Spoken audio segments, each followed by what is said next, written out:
Давай. Здравейте, аз съм майката и надявам се да и момче. Здравейте, аз съм бащата и се надявам да бъде момиче. Чакай. Айде. Най-големия батко искам да е момче.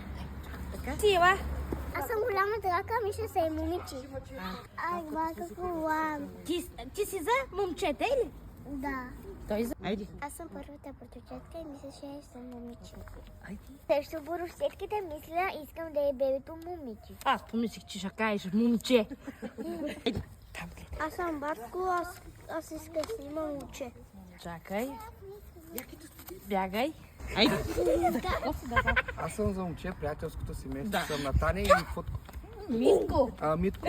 Без за момче. Айде. Значи едно, За момче ли си? Да. Айде, махай. Ама той не Те? Добре.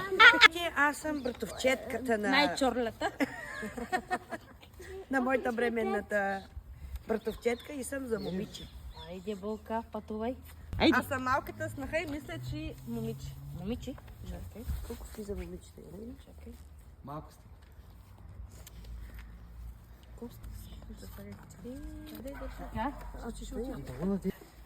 Така. Аз съм първа братовчетка и мисля, че ще е момче. Чакай. Чакай да сложи. Тя има. Айде. Аз съм по-голям. Заповядай. Ти мисля, че е момче. Заповядай, баби. Бебито ми си розово. Бебито е розово. Бебито? Бебито розово ли? Момиче.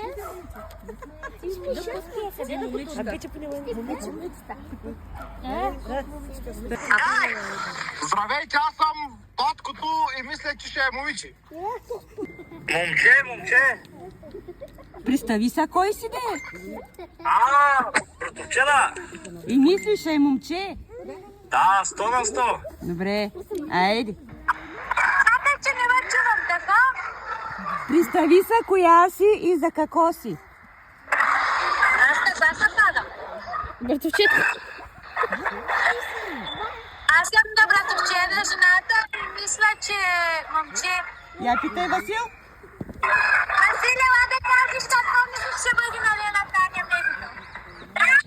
Мама, каква се скрива си? Какво ще е? Момче. Добре, айди. Аз съм бабата. Казвам ли? Давай. Заставам ли? Не, айди, казвай. Аз съм бабата и искам да е момиче. Добре, Айде, айди. майко, бягай.